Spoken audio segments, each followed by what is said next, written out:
Imam Tirmizi dengan sanadnya meriwayatkan daripada Ibnu Umar, katanya pada suatu hari saya telah naik ke atas rumah Hafsah, yakni ke atas bumbung rumah Hafsah.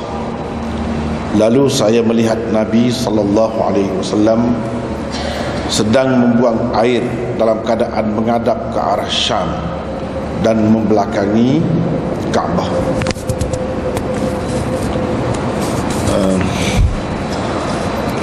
Sebahagian daripada hadis ini kita telah bincangkan sebelum ni, dan nota 5 ini sebenarnya membincangkan tentang harus atau tidak membuang air dalam keadaan menghadap kiblat ataupun membelakangi kiblat. Itu perbincangannya. Hadis nombor 7, muka surat mula-mula sekali dalam nota kita ni, Imam Tirmizi letakkan di bawah bab larangan. Maknanya hadis ini menunjukkan tidak boleh, dilarang kita menghadap kiblat atau membelakangi kiblat ketika membuang air. Kemudian seterusnya Imam Tirmizi buat bab lawannya, sebaliknya, iaitu bab yang menunjukkan keharusan berbuat begitu. Ada beberapa hadis beliau kemukakan di bawah tajuk rukhsah, tajuk rukhsah membelakangi kiblat ataupun menghadap kiblat ketika membuang air. Dan ini dapat kita lihat pada muka surat 95. Ia bermula dari situlah, bermula dari situ dengan hadis 8 dan 9. Yang kita baca tadi ialah hadis nombor 9.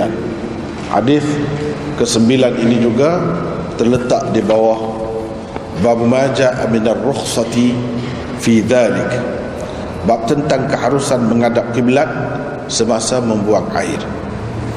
Kita hari itu tak sempat menghabiskan perbincangan tajuk ini.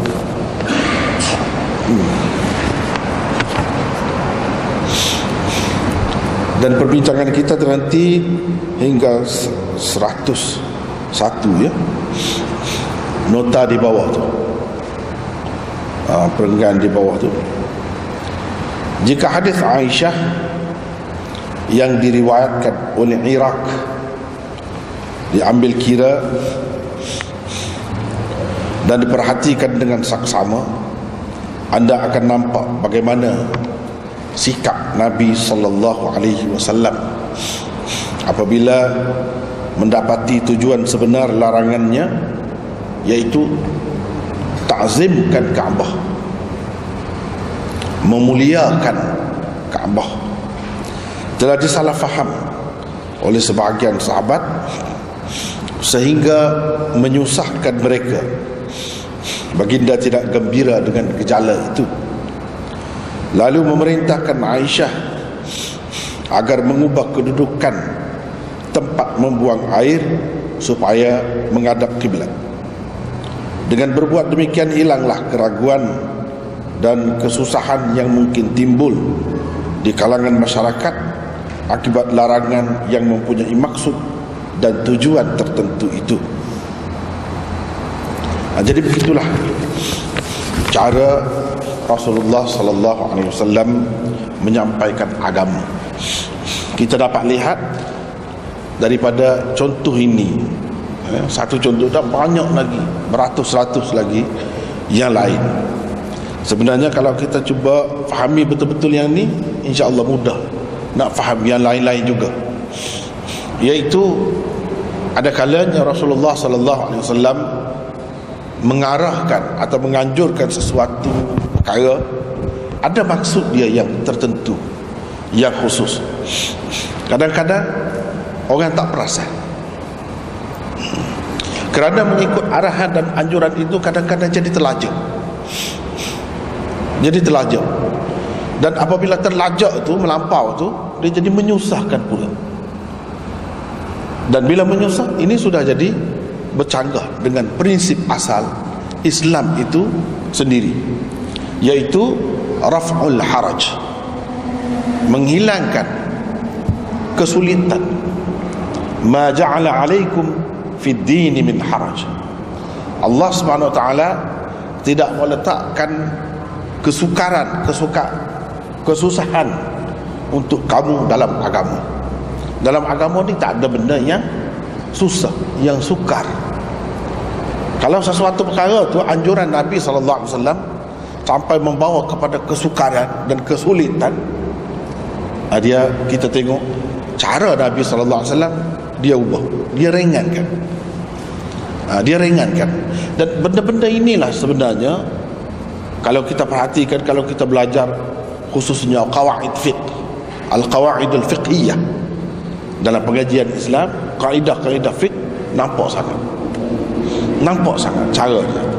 Misalnya satu kaedah yang masyhur, al-amru idza dhaqa ittasa'a wa idza ittasa'a dhaqa. Itu satu kaedah. Sesuatu perkara bila menjadi sempit, ia luas, ia menjadi luas. Bila sempit-sempit, dia jadi luas. Bila luas sangat, jadi sempit. Begitu keadaannya sifat hukum Allah Subhanahu wa taala itu. Dan kehidupan manusia itu pun begitu. Kalau kita kata fenomena biasalah dalam masyarakat ini, kesusahan, katakanlah kemiskinan, kemelaratan dalam sesuatu kalangan manusia, dalam sesuatu bangsa misalnya, dia tidak selama-lamanya, hanya buat sebentar. Dia sempit sampai kebuluran lah, sampai mati lah kerana kemiskinan dan kemelaratan itu. Tapi begitu ke sampai kiamat? Tidak. Tidak. Itu sifat, nature, kejadian Allah Subhanahu wa taala begitu. Bila dia jadi sempit, sukar, Tuhan buka. Bila buka luar-luar mewah sangat, senang sangat, dia tidak senang sampai kiamat. Memang bukan begitu sifat kehidupan ini. Dia akan jadi susah pula. Begitulah berkali-kali. Itulah yang disebutkan oleh Allah Subhanahu wa taala di dalam Al-Quran, wa tilkal ayyamu nudawiluha bainan nas. Begitulah sejarah ini, kami putar-putarkan di antara manusia. Kadang-kadang naik, kadang-kadang turun. Bangsa Eropah misalnya, kita tengok sekarang bangsa barat yang maju tu, suatu ketika dahulu mundur sangat. Mereka dari segi sejarahnya, mereka menumpang dengan umat Islam. Umat Islam yang menjadi rujukan mereka pada ketika itu ialah di Spanyol. Bila Islam memerintah Spanyol, disitulah lahirnya tokoh-tokoh hebat dalam pelbagai bidang, terutamanya sains, undang-undang dan macam-macam lagi pelbagai bidang. Mereka belajar. Mereka sendiri hidup dalam gua batu saja pada masa itu, tak ada kemajuan. Lepas tu dia belajar, dia jadi maju. Orang Islam yang maju pula tidak maju buat selama-lamanya, walaupun dia dibawa oleh Rasulullah sallallahu alaihi wasallam. Bukan begitu sifatnya, kekal, tidak. Dia jadi mundur. Adalah sebab-sebab dia nak jadi mundur, nak jadi bangsa terjajah tu adalah kelemahannya, kesilapannya sana sini. Sebab biasanya manusia ni kalau dah naik tinggi dia akan jatuh. Sebab itulah dalam sejarah Sayyidina Umar, bila sampai di puncaknya, bila dia tengok apa yang disebutkan oleh Rasulullah sallallahu alaihi wasallam, iaitu Rum dan Parsi jatuh ke tangan Islam, orang lain gembira, suka, dia menangis. Kenapa? Orang lain kata suka, kita berjaya, apa yang disebutkan oleh Rasulullah menjadi kenyataan sekarang. Dia menangis. Dia kata sebabnya bila kita sudah sampai di puncaknya, maka sudah sampai masanya kita semakin menurun. Begitu sifat. Itu sifat dunia, sifat manusia. Bila maju-maju dia lupa daratan.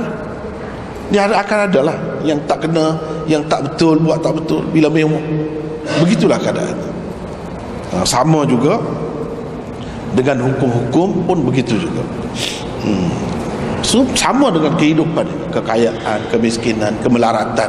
Cuba kalau kita tengok dulu, saya masih ingat lagi ayah saya sebut, semasa dia belajar dulu, kita ni, negara kita ni berapa kali dah kena jajah, dan yang terakhirnya, antara yang terakhir lah, selepas itu Inggeris, sebelum itu Jepun. Jepun, semasa Jepun tu susah sangat. Kita dengar cerita-cerita orang tua-tua, memang susah, melarat lah. Pada ketika itu, ini ayah saya sendiri cerita, orang-orang kita Malaysia ni pergi ke selatan Thai untuk menoreh kita, cari duit, sebab susah sangat tempat kita. Yang senang-senang kemudian dulu satu ketika sana pergi. Begitulah berlalu beberapa lama, melarat betul lah orang Malaysia. Lepas tu dia tidak begitu sentiasa. Cuba tengok, senang pula orang lain pula tumpang datang daripada mana-mana, segenap penjuru dunia, orang-orang yang susah tu mari di sini. Orang-orang di selatan Thai dulu yang menjadi tempat orang kita pergi cari rezeki, dia pula mari ke sini. Begitulah kehidupan ini, turun naik. Bila sempit, ini undang-undang alam, fitrah, orang katakan fitrah, sunnatullah. Bila sempit dia jadi luas, bila luas dia jadi sempit. Begitulah kempis kehidupan. Jadi ini suatu hakikat. Nabi SAW pun dalam menyampaikan hukum tu kadang-kadang apabila nampak akhirat sangat, dia jadi kuat sangat. Sedangkan itu tidak dikehendaki, bukan begitu yang dikehendaki. Sampai lupa dunia, tidak. Kemudian kalau kuat dunia sangat, lupa akhirat pula. Jadi yang naknya sederhana. Yang sederhana itulah yang susah. Jadi kalau kita perhatikan tabiat hukum Islam tu, memang nampak begitu. Di satu ketika Nabi SAW memang melarang menghadap ataupun membelakangi kiblat ketika membuang air besar atau air kecil. Tujuannya, itu tujuan tu yang kita kena tahu. Kalau kita tak tahu, kadang-kadang kita lupa lah benda tu, duk tengok pada zahir dia saja. Kemudian kalau ulama-ulama, di kalangan ulama, kalau bahas bincang pun bincang zahir dia saja, bukan bincang maksud itu. Sepatutnya kita jangan lupa maksud itu. Maksud Nabi itu apa tujuan? Itu sebab saya lebih suka, menarik sebenarnya, seronok belajar agama ni kalau kita tengok dari sudut itu, baru kita nampak segala benda ni ada maksud dia. Bukan saja-saja buat, saja-saja arah, saja-saja perintah, suruh buat itu buat ini dengan tak tahu apa pun maksudnya. Bukan begitu sebenarnya. Ada hikmat, falsafah, ada maksud di sebalik. Jadi maksud di sebalik itu ialah mentakzimkan Kaabah. Biar kita tahu kiblat ni, bila kita kata kiblat kita kena hormat. Dia adalah sesuatu yang terhormat. Kita kena hormat, muliakan. Itu nilainya. Nak hormat ni macam mana? Macam mana cara orang hormat? Cara orang hormat bukan ludah depan dia. Cara hormat bukan dedahkan aurat depan dia. Atau kalau kita kata dalam bahasa orang biasa ni, tungging punggung. Bukan begitu cara orang hormat. Itu cara orang nak mempermain-mainkan. Cara orang hormat, dia penuh dengan beradab, dengan sopan, ada tata cara dia, gerak-geri dia yang sesuai. Itu hormat. Jadi bila kita menghadap kita, apa kita buat?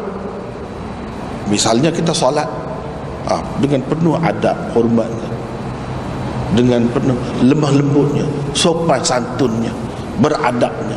Dan Nabi SAW melarang meludah ke arah kiblat. Ini semua sebab apa? Di sana dikatakan ada rumah Allah, Baitillah. Memanglah rumah Allah. Bukan Allah duduk di situ, ada dalam tu Allah, tidak. Bila dikatakan rumah Allah, maknanya tempat itu dimuliakan oleh Allah. Allah nak kita memuliakannya, mengagungkannya, mengutamakannya melebihi yang lain-lain. Adalah rahsia-rahsia yang tersirat di sisinya. Kenapa kita kena bersitu? Dan salah satu perkara yang mudah untuk kita faham, kenapa, apa rahsia di situ? Yang paling mudahnya ialah Rasulullah sallallahu alaihi wasallam tu orang situ. Wahyu turun buat kali yang pertama di situlah. Kan kita segala-gala panduan kehidupan kita ni ambilnya daripada Quran, daripada wahyu. Wahyu itu datangnya di mana? Di situ. Situlah puncanya. Artinya kita kena menghadap ke situ. Punca ilham kita, inspirasi kita dan sebagainya biar di situ. Bermula daripada situ. Jadi kita kena menghadap ke situ. Menghadap ke situ. Segala-galanya ada maksud yang tersirat. Di situ. Dan tempat itu tempat suci, tempat mulia, dikatakan tanah haram. Tanah haram. Kadang-kadang disebut Baitullah dalam hadis, dalam Quran disebut Kaabah pun ada juga, dan macam-macam disebut berkenaan dengan Kaabah tu. Jadi di situ pusatnya, mengisyaratkan kepada kita bahawa ia adalah pusat pemerhatian, pusat rujukan kita. Sebabnya wahyu turun di situ. Itulah rahsia di sebalik memuliakan Kaabah. Seperti kita kata memuliakan bendera. Memuliakan bendera. Satu-satu negara tu kalau orang menghinakan bendera, misalnya boleh salah tu, boleh ditahan kerana dia, boleh dipenjara, boleh dihukum. Padahal kita kata bendera kain saja, tapi di sebalik itu ada maksud.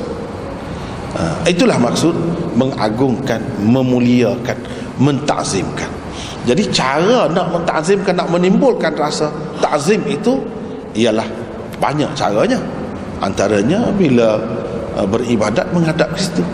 Bila nak buat sesuatu yang penting, yang istimewa, dia menghadap ke situ. Dan apabila buat sesuatu yang tidak sesuai lah, sesuatu yang kotor, misalnya buang air, mungkin ketika kita tak teringat tu, tak kisahlah kalau kita teringat. Kalau disebut misalnya orang kafir buat main-main, kencing ramai-ramai misalnya, dan ketawa kepada kita, kita rasa macam mana? Kita rasa dia mempermain-mainkan syiar kita, lambang kebesaran kita. Begitulah. Jadi Nabi SAW nak melahirkan rasa takzim kepada Kaabah itu ialah dengan cara inilah antaranya, iaitu dia melarang di satu peringkat. Jadi bila begitu kuat sangat takzim tu. Sifat manusia begitu. Kalau kita tidak imbangkan perasaan dia tu, dah makin merasa yang tu pun begitu juga, yang ni kita tengok sebelah kita pun begitu juga, pergi ke Mekah keliling Kaabah.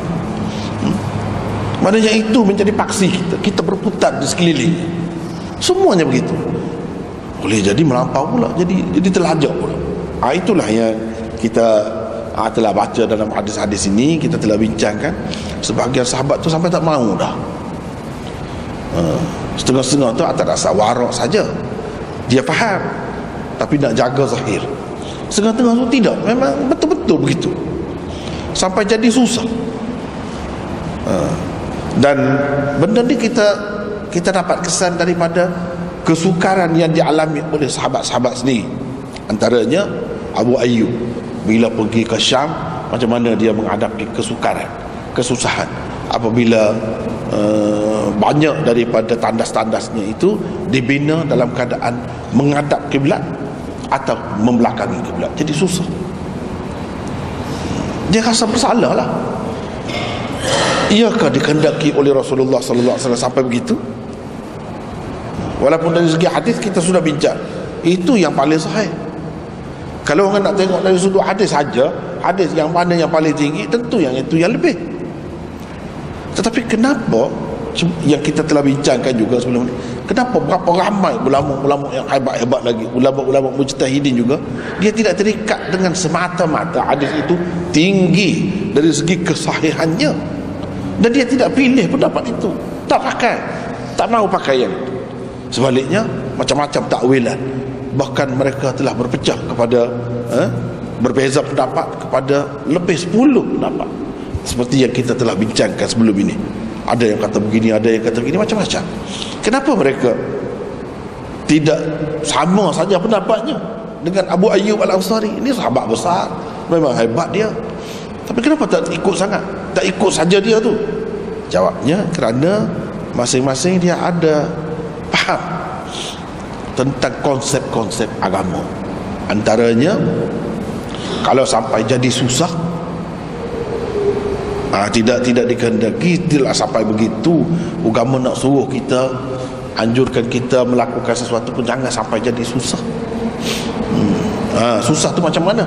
Macam kita telah sebut dah sebelum ni, iaitu kalau kita tinggal di bandar macam Kuala Lumpur ataupun Shah Alam dan sebagainya, kita bekerja di situ,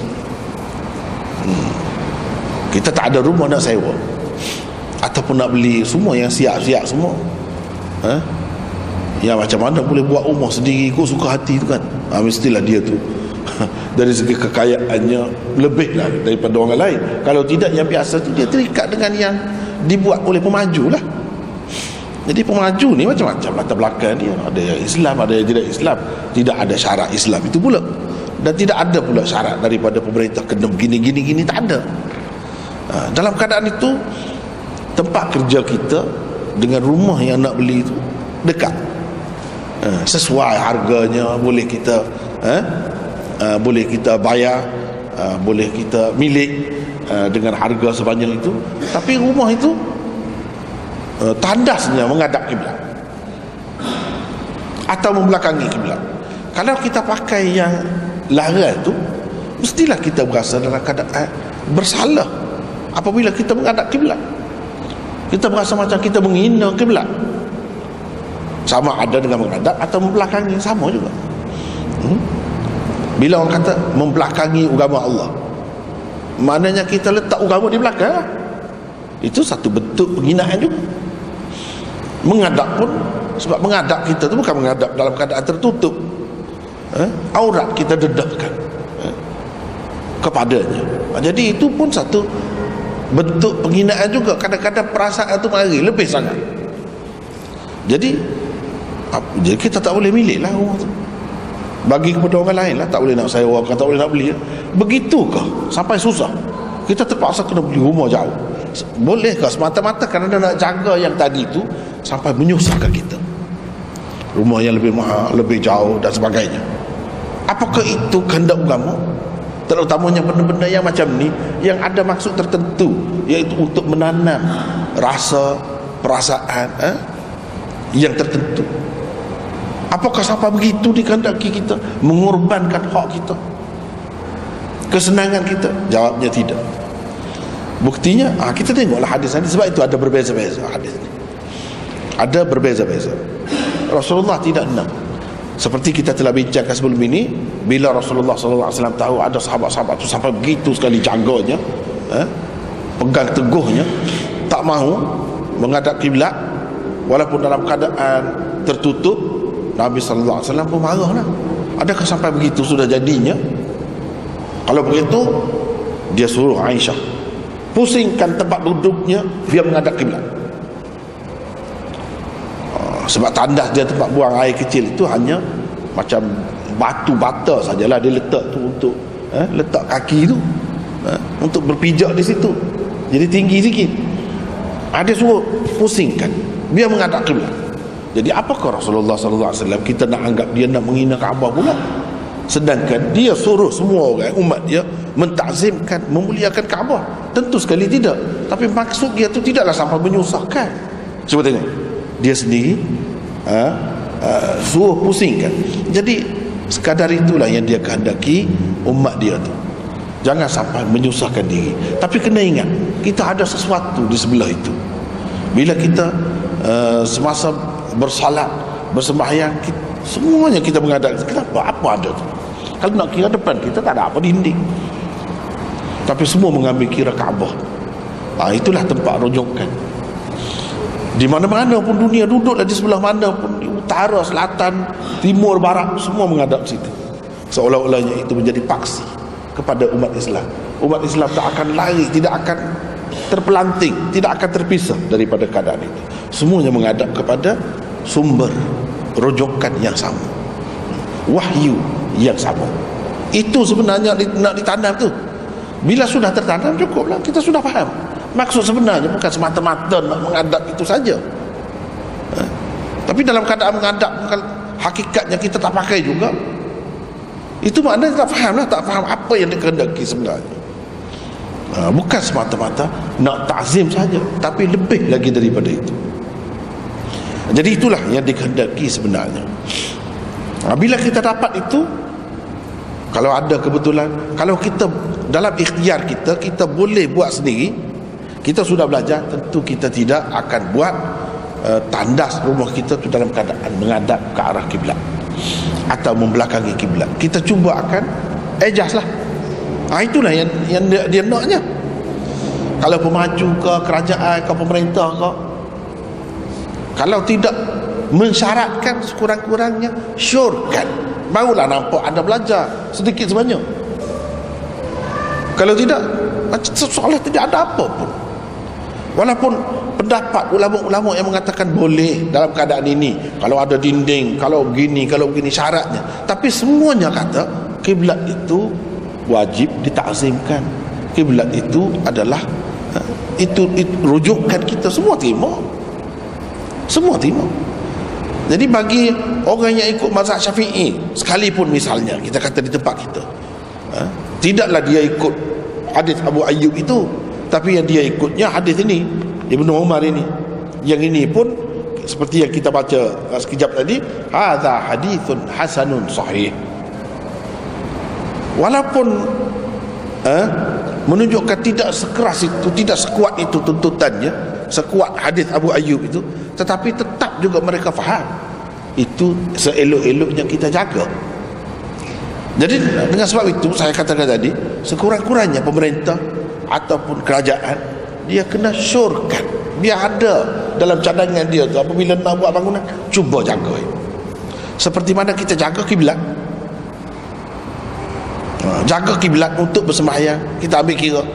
Begitu juga perkara ini kena jaga, biar kesedaran jiwa umat Islam itu halus, seni. Dia pandai menilai benda-benda yang macam ni.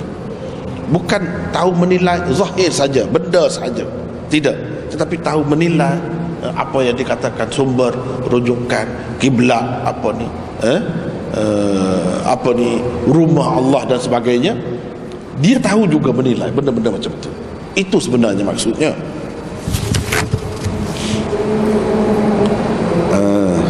Tapi tidaklah sampai menyusahkan. Kalau tak boleh juga, tak apa. Jadi adalah tolak ansur itu. Tidak kata langsung tak boleh sehingga jadi kita berasa dalam keadaan kita sentiasa buat dosa. Bila kita ni sudah jaga dah, dosa banyak perkara dah tak buat dah, tiba-tiba pergi dalam tandas, dalam bilik air, sentiasa kita berasa kita bersalah. Sebab apa? Sebab kita menghadap kiblat. Sampai ke peringkat kita berasa berdosa. Memang begitulah satu golongan ulama yang mengatakan haram itu, dia kata dosa, berdosa lah bila buat begitu.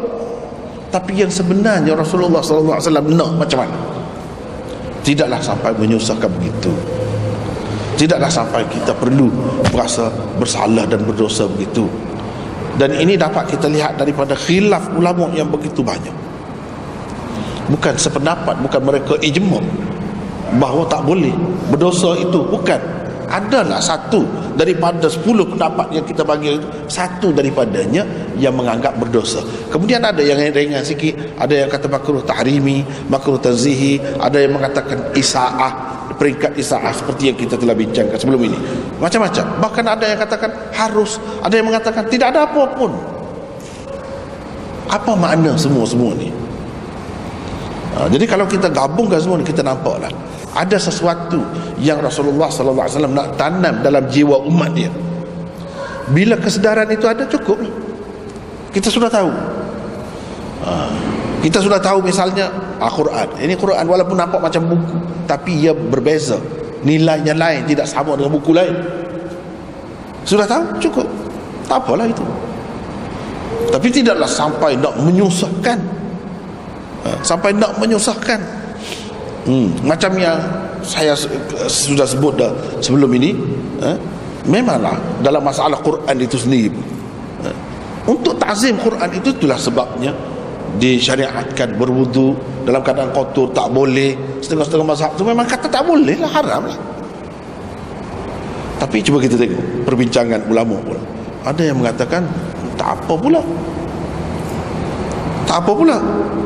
Imam Bukhari sendiri misalnya mengatakan tak apa, tak bersalah, tak berdosa pun kalau perempuan pegang Quran, baca Quran dalam keadaan dia datang bulan, dalam keadaan dia kotor. Kotor maksudnya keluar darah haid lah, dan tangan dia bersih, dia boleh pegang, boleh baca. Cuba kita tengok apa maknanya perbezaan pendapat di kalangan ulama. Jadi kalau tak boleh langsung, jadi tak dapat manfaat langsung daripada Quran itu. Betul, Quran itu perlu ditazimkan, perlu dibesarkan, perlu dimuliakan, dijunjung. Tapi apakah sampai menyusahkan, sampai satu peringkat tu kita langsung tak boleh mendekatinya, tak boleh kena sentuh dia? Apakah sampai begitu? Ini logik yang dipakai oleh ulama lain. Bila kita belajar hadis, benda-benda macam ni kena faham. Apa maksud sebenar Nabi SAW kata begitu? Apa maksud sebenarnya? Panjanglah kalau nak cerita, kalau nak faham. Sebab itu saya kata berapa banyak, beribu-ribu masalah. Benda yang sama, dia ada nak tanam sesuatu tu, bila sudah tertanam, sudahlah. Itu maksud dia. Tujuannya ialah nak memuliakan Quran, nak pakai isi kandungan Quran itu, ajaran Al-Quran itu. Dan yang nak pakai ajaran Al-Quran ini bukan orang yang dalam suci saja, orang yang dalam kotor pun, perempuan yang berhaid, bernifas pun terikat juga dengan Quran itu dari segi ajarannya. Jadi kalau sampai dia tak boleh nak ambil manfaat langsung, syaitan kacau dia pun, hantu kacau dia masuk, hantu rasuk pun tak boleh juga nak pegang Quran. Itu jadi tak ada manfaat, jauh sangat. Sebab itu mereka nampak tidak begitu maksud Nabi SAW. Tidak begitu. Maksudnya ialah memuliakan Al-Quran, menghormatinya, sedar apa kewajipan kita, tanggungjawab kita, peranan kita terhadap Quran itu. Macam mana sikap kita terhadap Quran itu. Apa yang paling penting kita ambil daripada Quran, iaitu ajaran-ajarannya, pengajaran-pengajarannya, iaitu. Tapi kadang-kadang kita terhenti setakat yang zahir itu. Setakat yang zahir itu kita tu saja, sehingga yang sudut yang lain jadi susah, tak boleh nak mendekatinya langsung. Apakah sampai begitu kehendaknya? Sedangkan perempuan pun dia manusia juga. Kalau tak baca dia boleh lupa. Kalau dia hafal Quran, dia tak baca, dia boleh terlupa. Yang lelaki boleh baca, yang perempuan tak boleh baca langsung. Walaupun yang menghafal Quran itu jauh dah jadi begitu. Sedangkan dikehendaki ingat Quran itu. Perempuan pun nak cepat habis juga, nak cepat jadi hafizah juga, bukan lelaki saja. Tapi apa boleh buat, tak boleh. Ini dari segi pandangan, perbandingan mazhab lah. Kalau kita tengok dari sudut itu, kita nampak. Jadi apa sebenarnya yang dikehendaki, itu paling penting. Kita kena tengok di sebalik apa yang Nabi larang atau Nabi suruh kita buat, apa yang dia nak sebenarnya. Setengah-setengah tu dia nak tu memang kita kena buat sampai matilah. Macam solat, tak boleh tinggal macam mana pun. Walaupun kita sudah kata tak melakukan fahsyak dan mungkar, walaupun dia kata inna salata tanha 'anil fahsyak wal munkar, sesolahnya itu maksudnya. Kalau sudah dapat itu, jadi tak payah salatlah. Tak boleh, itu kena terus. Ada yang macam tu. Sebabnya Rasulullah SAW pun buat begitu. Dia tak pernah tinggal sembahyang salat. Jadi kita pun kena begitu. Walaupun kita tak ada buat dah mungkar dan fahsyak, hikmah yang disebutkan hasil daripada sembahyang itu ialah itu sudah ada pada kita. Walaupun sudah ada, kita kena teruskan. Tapi setengah-setengah itu tidak begitu. Inilah benda yang perlu dikaji dan dipelajari sebenarnya.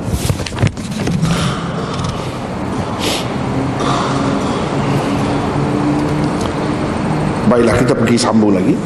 Kedudukan perkara ini boleh dikatakan sama dengan isu anjing yang diperintahkan agar kesemuanya dibunuh pada suatu peringkat di zaman Nabi sallallahu alaihi wasallam. Arahan ini dikuatkan lagi dengan hadis yang menyebutkan malaikat tidak memasuki rumah yang ada anjing di dalamnya. Bahkan pahala pembelanya akan berkurangan sebanyak 2 qirat tiap-tiap hari. Kemudian perintah menghapuskan anjing dilonggarkan dan dikhususkan kepada anjing hitam sahaja. Anjing-anjing lain tidak perlu lagi dibunuh. Jabir radhiyallahu anhu meriwayatkan anna Rasulullah sallallahu alaihi wasallam amara biqatlil kilab hatta anna al-mar'a kanat tadkhulu bil kalb fayuqtalu min qabli an takhruj.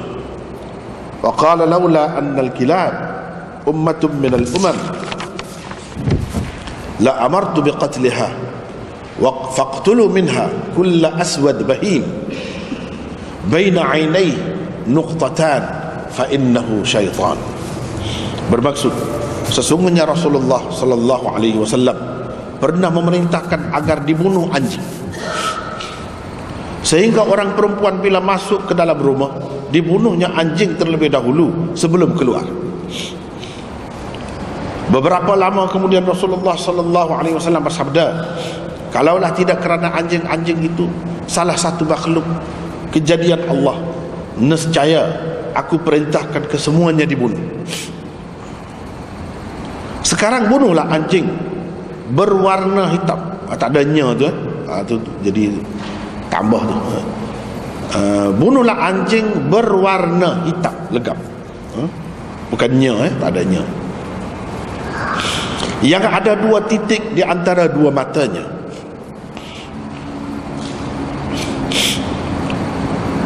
Kerana ia adalah syaitan. Kemudian pada akhirnya arahan ini juga dibatalkan melalui sabda baginda sallallahu alaihi wasallam yang diriwayatkan oleh Abdullah ibn Mughaffal. Kata beliau, amara Rasulullah sallallahu alaihi wasallam biqatlil kilab thumma qala ma li walil kilab thumma rakhasa fi kalbi as-sayd wa fi kalbin akhar nasiyahu Sa'id. Bermaksud, Rasulullah sallallahu alaihi wasallam pernah menyuruh membunuh anjing-anjing. Kemudian baginda bersabda, kenapa aku perlu sibuk dengan anjing-anjing? Kemudian Nabi sallallahu alaihi wasallam membenarkan anjing perburuan dan satu macam anjing lagi, maknanya dibenarkan dipelihara. Perawinya Sa'id terlupa. Jadi di sini jatuh rujukan dia tu. Sepatutnya ada rujukan sebelum ia. Rujukannya ialah Mushkilul Athar Imam Tahawi dalam Mushkilul, ini hadis ini dalam kitab dia lah, dalam kitab Mushkilul Athar. Tambahlah di sini, ya, bukankah anjing juga merupakan sebahagian makhluk Tuhan seperti mana lalat, nyamuk dan sebagainya? Hanya kerana makhluk-makhluk ini membawa berbagai penyakit, mereka dianggap langsung tidak berfaedah. Ini adalah satu persepsi yang salah. Tetap ada hikmat dan kebaikan apabila mereka diciptakan oleh Allah. Kalau anjing memang sejenis makhluk perosak dan langsung tidak mempunyai kebaikannya, tentu arahan agar ia dibunuh tidak diberhentikan. Pembatalan arahan membunuh anjing membuktikan terdapat maksud dan tujuan lain di sebalik perintah membunuhnya sebelum itu. Ini benda sama juga. Apa maksud di sebalik perintah membunuh anjing? Jadi sehingga orang kita ni terlalu tak suka lah dengan anjing, terlalu benci kepada anjing. Apalagi dalam setengah-setengah mazhab itu memang najisnya dikatakan mughallas. Mughallas lagilah. Jadi orang tak bolehlah langsung geli, dah jijik, sampai begitu sekali. Kenapa? Kerana memang ada pun arahan, memang ada pun hadis dan sahih pun, bila kena jilatan anjing kena basuh 7, salah satunya dengan air tanah apa semua tu yang kita panggil sama, kena sama. Memang sampai begitu sekali. Di satu pihak. Kemudian kalau melihara anjing tiap hari, amalan kita ni berkurang sebanyak 2 qirat. Sahabat-sahabat tanya, qirat tu macam sebanyak mana? Nama timbangan. Nabi SAW kata 1 qirat itu sebesar bukit Uhud. Jadi amalan kita ni ada sebesar bukit Uhud ke? Amalan kebaikan. Kalau ada tiap-tiap hari kurang 2 qirat, itu rugilah. Kemudian perintah pula suruh bunuh anjing. Apa makna dia sebenarnya? Kenapa Nabi SAW kelihatan anti sangat dengan anjing? Apa maksud? Mungkin orang zaman dahulu tak berapa faham, agak jauh sikit dengan benda-benda begini. Tapi cuba kita perhatikan sekarang, apa ni orang panggil bila selsema tu, selsema burung, macam-macam penyakit. Bila ada virus, itu penyakit itu, binatang ini kan, diarahkan bukan sahaja oleh kerajaan, pemerintah di tempat kita, di mana-mana saja di dunia. Kalau boleh dihapuskan semua. Jadi nampak anti sangat, tak suka sangat, tak bagus sangat. Padahal tak bagusnya itu, yang memudaratkan itu bersifat semasa sahaja. Kalau kita tengok pada masa itu saja, nampaknya orang Malaysia ni anti ayam lah. Segala burung, ayam semua dimatikan, percuma begitu saja. Ada kalanya lembu dimatikan, ditembak, ditanam begitu saja, zalim kata. Kalau orang tengok bagi gambaran pada masa itu, dia nampak kita anti. Tapi apa maksud sebenarnya? Kalau bagi kita nampak dari sudut kesihatan. Dari sudut kesihatan, bila mengancam kesihatan nyawa manusia, maka diharuskan dunia sepakat terima, dan tak ada siapa pun pandang serong terhadap satu sama lain yang buat begitu. Yang buat begitu tak ada siapa pun. Sebab apa? Sebab ini nak jaga maslahah yang lebih besar lagi. Kalau tidak, manusia terancam, nyawanya terancam, boleh bunuh. Rasulullah SAW pun begitu juga. Cumanya pada ketika itu virus anjing ke apa? Tidak, bukan masalah virus, bukan masalah mengancam kesihatan, tetapi mengancam jiwa, kemerdekaan jiwa umat Islam. Kalau sesuatu itu mengancam jiwa, boleh juga dimusnahkan, boleh juga dimusnahkan, untuk menunjukkan tak suka tu, dan supaya orang tak buat. Kalau kita tengok sekarang ni, polis buat penangkapan dadah besar-besaran, banyaklah dadah, dia bakar. Kita kata, berapa juta tu harga, dia bakar begitu saja, membazir lah kita kata. Sekali tengok begitu, tapi maksud dia tu lain. Tak kisahlah kalau nak pun nak buat apa, kita musnahkan saja, nak menunjukkan anti kita tak suka pada keadaan itu. Sebab apa? Kalau orang kena benda ni, bahayanya besar sangat. Jadi nak menakut-nakutkan orang, kita namakan dia najis dadah. Padahal kalau kita letak dadah tu dalam poket kita, sembahyang sah. Najis apa? Tapi kita kata najis dadah. Sebenarnya semua ni nak menakut-nakutkan orang, supaya orang menjauhinya, tidak mendekati. Ada maksud yang tersendiri, ada maksud yang tersendiri. Begitulah juga dengan anjing. Sebenarnya kalau kita tahu latar belakang dia, barulah kita faham kenapa Nabi SAW sampai membunuh anjing. Tapi kita kena tengok dari sudut pandang yang lain lah. Jangan dengar satu pihak. Kalau dengar satu pihak, dia hanya nampak dari sudut ini najis lah, Najisnya mughallas. Bila mughallas 7 kali lah basuh. Salah satunya dengan air tanah. Yang babi tak ada pula hadisnya begitu. Cuma adanya hurimat alaikumul maitatu wad dam wa lahmul khinzir. Lahmul khinzir, daging babi. Itu ya ada. Ada pun suruh basuh macam tu tak ada. Tapi ulama bincang, dia kata babi ni lebih teruk lagi daripada anjing. Kalau yang paling teruk di antara sekian banyak najis-najis ni anjing, itu kena basuh 7 kali. Jadi dikiaskanlah babi ini dengan anjing. Sebab babi itu kias aulawi lebih lagi.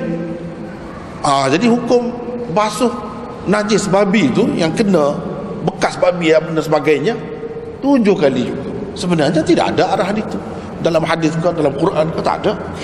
Yang adanya kalau dalam hadis tentang anjing, tapi itu berdasarkan kias.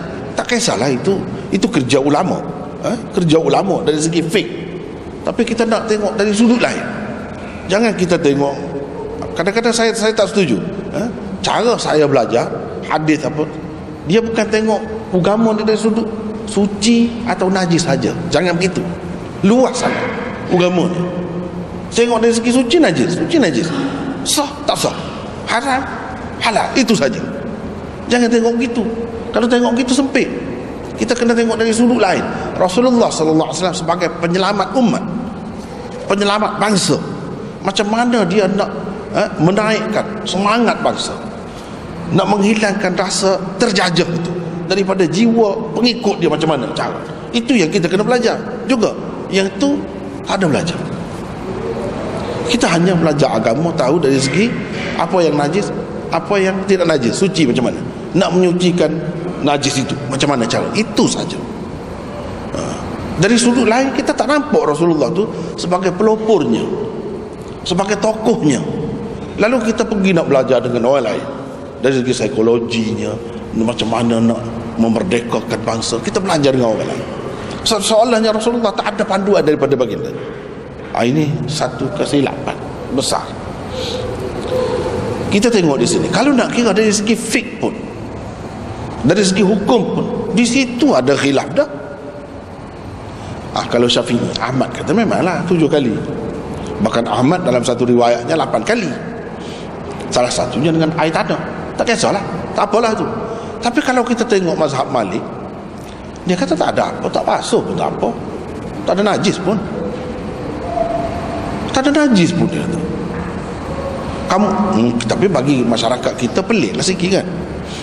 Tapi bagi masyarakat dia, saya sendiri tengok masyarakat yang hidup macam tu, tak ada apa pun, dia rakap ya anjing, tak ada sama. Kemudian pergi semayang, baju tadi lah yang kena. Orang alim, bukan orang jahil, orang alim. Jadi kita tengok kita, orang bagi dia tak ada najis pun. Cuma dah ada hadis kata dia kalau nak pakai, pakailah. Itu amar ta'abbudi saja. Kita tak perlu bahas apa sebab, apa kuman ke apa, tak tahulah. Dia suruh basuh. Tapi itu pun kata dia kalau jilatan dia. Kalau yang lain dah. Ini kalau mazhab Malik. Kalau jilatan dia saja, kalau bekas dia pijak, tidak. Nak basuh 7 kali pun kena jilatan dia. Bekas, dalam satu bekas dia jilat. Bekas itu saja. Kalau dia makan, dalam bekas itu bukan jilat, lain. Atau dia pijak, lain hukumnya. Tak ada najis pun kata dia. Kalau ada pun mungkin dari sudut kesihatan, mungkin kata dia. Kalau misalnya anjing gila ke, dia ada kuman-kuman dia, kalau dia gigit boleh jadi penyakit yang berbahaya kepada orang, boleh jadi dari sudut itu saja. Macam ayam atau kambing atau lembu yang kita bunuh tu kerana ada kena selsema atau penyakit-penyakit tertentu yang membahayakan manusia, sekadar itu saja. Tapi kalau nak kira diri dia tu sendiri, tak ada apa kata dia. Kalau kita tengok dalam mazhab Hanafi, bukan 7 kali basuh pula. Tak ada 7 kali basuh. Dia pun tahu hadis itu, dia tahu, semua tahu. Bukan tak tahu. Imam Malik pun dalam Muwatta dia, dalam kitab-kitab dia pun ada sebut. Bukan dia tak tahu, tapi dia tak pakai. Ini ada maksud lain. Kalau Imam Abu Hanifah, mazhab Hanafi, 3 kali basuh saja. Seperti najis-najis lain. Bagi dia tak masuk dalam najis mughallas pun. Najis yang berat tu tak termasuk pun. Seperti najis lain lah. Kalau kita kata tahi ayam dan sebagainya, kita nak basuh macam mana? Macam tu. Kalau nak kira basuh, kalau tak ada bau, tak ada apa, 3 kali sudah memadai. Tak ada salah satunya dengan tanah pun tak jadi masalah, tak apa.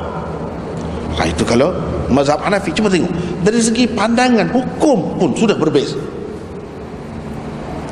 Tetapi datang tokoh yang lain, Syekhul Hind Maulana Mahmudul Hasan, dia kata maksud sebenar Rasulullah SAW benda lain, bukan benda ni. Tapi kita duk pergi sibuk di situ, sibuk habis masa di situ.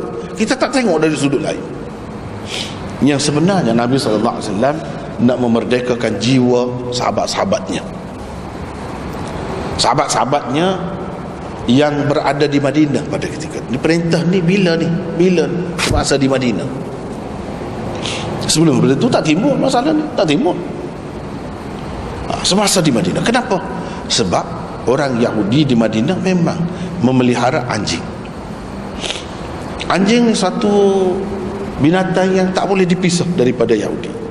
Mungkin kalau kita kata kalau di Malaysia ni orang-orang bukan Islam, Cina, boleh katakan umum orang dia ada memelihara anjing untuk menjaga rumah dan sebagainya. Dia ada. Macam itulah orang Yahudi di Madinah. Jadi sahabat-sahabat ini orang Arab, dia tidak ada kuasa ekonomi di Madinah. Yang memegang ekonomi Madinah ialah bangsa Yahudi. Yahudi. Mereka inilah orang yang pegang ekonomi, yang kaya, yang kuat. Itu sebenarnya kuat pengaruh dia. Mereka akan dianggap mereka dianggap golongan yang istimewa. Jiwa manusia ni akan berasa begitu. Dengan sendirinya, lambat laun, sedar ke tak sedar ke, pada hakikatnya dia tunduk kepada orang itu. Rasulullah SAW tak suka sahabat-sahabat dia ni menganggap orang Yahudi di segala-galanya lebih. Memang dia lebih. Ahli kitab kan, ahli kitab. Orang Arab mana ada kitab? Sebelum Rasulullah tak ada. Selama mana? Selepas Nabi Ismail tak ada Nabi. Senyap. Orang Yahudi sentiasa ada Nabi-Nabi dia. Dan dia ada kitab. Sebab itu namanya ahli kitab. Dari segi ilmu pun orang rojok dengan dia. Orang Arab pun rojok dengan dia. Berapa ramai Arab yang jadi Kristian, yang jadi Yahudi, ikut agama Yahudi. Tapi bangsa tu Arab. Jadi begitulah.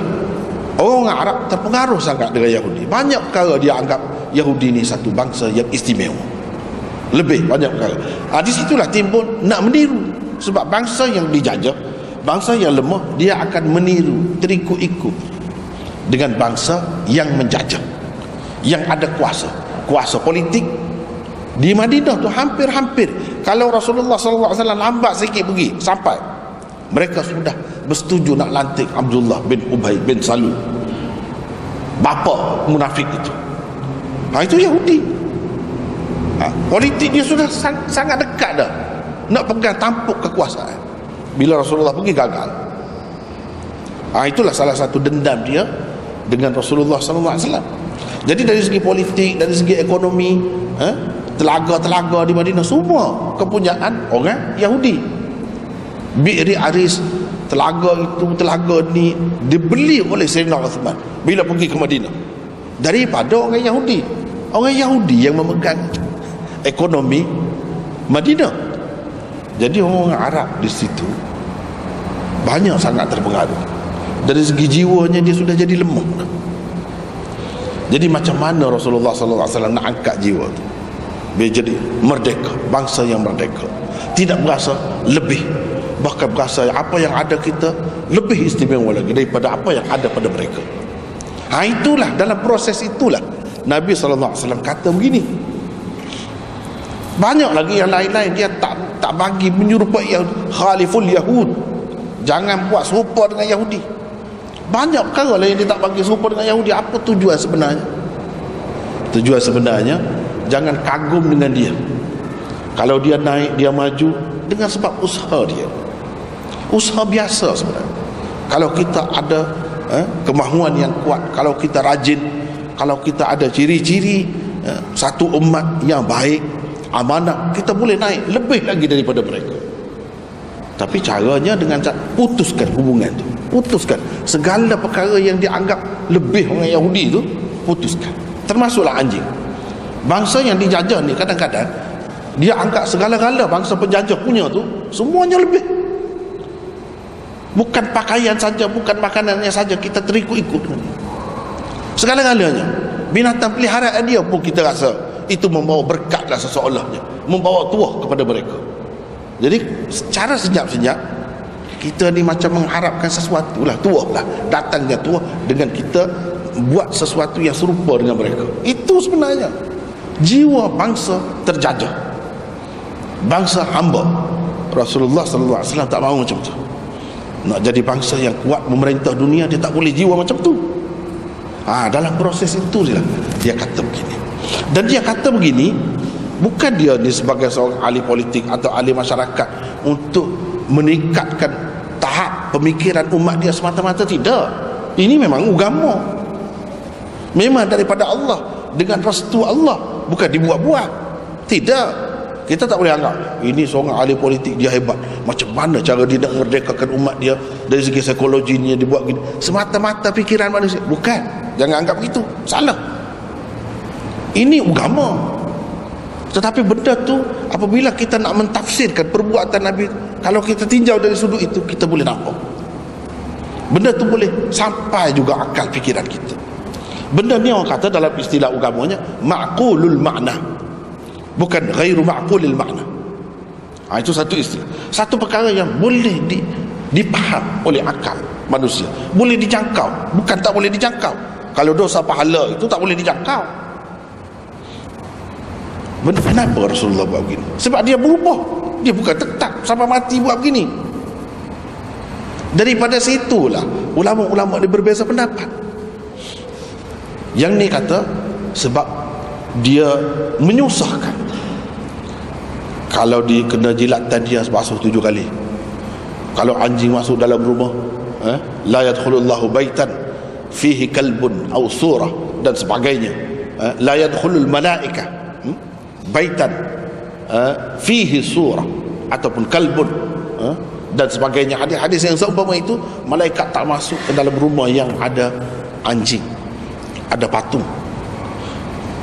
Jadi semua tak boleh, bahkan suruh bunuh pula. Dengan cara begitu sudah putus hubungan.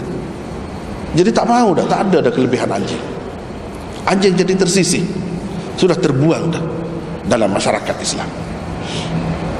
Bahkan mereka sampai ke satu peringkat benci, tak boleh tengok, benci kepada apa yang disayangi oleh bangsa ataupun umat penjajah, umat yang kuat, yang menguasai politik, yang menguasai ekonomi, yang mengkagumkan umat sekeliling. Sudah putus hubungan. Sebab apa? Payah-payah kita tak payah pelihara lah anjing ni. Nak buat apa kalau macam tu? Pahala pun kurang tiap hari. Kemudian kalau dia jilat, susah kita kena basuh, tak ada lagi benda lain, kena basuh sampai macam ni, menyusah. Akhir sekali buat keputusan tak payahlah. Bila tak ada anjing pun boleh maju juga tu, boleh hebat juga orang Islam tu apabila ikut Rasulullah SAW. Oh, rupa-rupanya tak ada kena-mengena dengan anjing pun. Bukan anjing tu bawa tuah pun, tak ada semua tu. Sudah faham. Yang sebenarnya kerajinan kita, kesungguhan kita, keikhlasan kita, amanah kita, kerja keras kita, itu yang membawa kita naik. Mereka pun sudah rasa. Bila begitu Rasulullah SAW kurangkan. Dia kata ada hadis pun 3 kali basuh saja. Itulah yang dipegang oleh orang Hanafi. 3 kali basuh saja. Sudah semakin ringan. Yang bunuh semua sekali, sudah tidak bunuh semua sekali. Ini tengok hadis ni. Dia suruh bunuh yang itu saja, yang ada 2 titik di antara 2 matanya itu saja. Itu syaitan. Kita tak tahulah. Rasulullah tahu, dia kata syaitan. Memang betul lah tu. Tapi selepas itu yang itu pun tidak. Yang itu pun hanya kejadian asal dia saja. Entah macam mana baka dia tu jadi titik begitu ataupun jadi hitam legat, ya itu soal baka dia lah. Dan tak ada kena-mengena dengan syaitan dengan apa. Nabi SAW bahkan melarang pula bunuh. Melarang pula bunuh. Cuba kita perhatikan. Perhati. Nampak seni halusnya Islam itu. Binatang yang satu pihak hina kan? Hina macam tadi. Itulah dibunuh. Itulah dikatakan begini-begini. Di satu pihak yang lain ada hadis. Ada hadis pula. Ada satu orang tu pelacur. Dia masuk syurga sebab dia kesian, ada kesian kepada anjing. Anjing itu dahaga, terjelit-jelit. Kisah itu ada yang sebut tentang perempuan, ada juga lelaki. Artinya beberapa kali berlaku peristiwa yang macam tu, lebih kurang sama. Beberapa peristiwa itu sama, iaitu manusia bersimpati, kesian terhadap anjing. Lalu dia bagi air masuk dalam telaga tu, anjing tu tak dapat turun dalam telaga tu. Kalau dia turun, dia tak boleh naik pula tinggi. Jadi orang ni ambil dengan sepatu dia, ambil dengan khuf dia, bagi minum kepada anjing. Allah suka, Allah reda kepada orang ni, dan kerana itu dia masuk syurga. Yang pelacur masuk syurga. Pelacuran ni hebat kan, teruk kan, zina ni teruk dosanya. Tapi sifat macam tu Allah berkenan, Allah suka, masuk syurga. Cuba tengok, di satu pihak nampak tadi dia macam betul-betul dipenyek dipijak dipijak sampai jadi lumat, hancur terus, anjing tak ada. Kemudian diangkat, di satu pihak diangkat. Kemudian dalam Quran mana ada binatang yang sebut macam anjing dipercayai. Kemudian kalau kita binatang-binatang kan tak boleh kalau tak sembelih. Binatang darah panas tak boleh kalau tak sembelih. Tapi kalau kita lepaskan anjing buruan kita dalam Quran saja, dalam Quran sendiri sebut, dan dia tangkap, kita baca bismillah, kita lepaskan. Itu yang kita binatang yang kita nak, binatang buruan kita, kita tangkap, mestilah dia bergumul dengan binatang tu. Bila bergumul kena air liur dia, kenalah apa-apa, mungkin dia terkencing ke apa, tak tahulah itu. Lalu mati, tak sempat kita sembelih, boleh makan. Jadi lebih pula anjing di situ. Apa makna semua? Bukan Islam tak tahu kelebihan anjing, dia tahu kelebihan dia, itulah yang patut kita ambil. Bukan semata-mata zat anjing, diri anjing itu.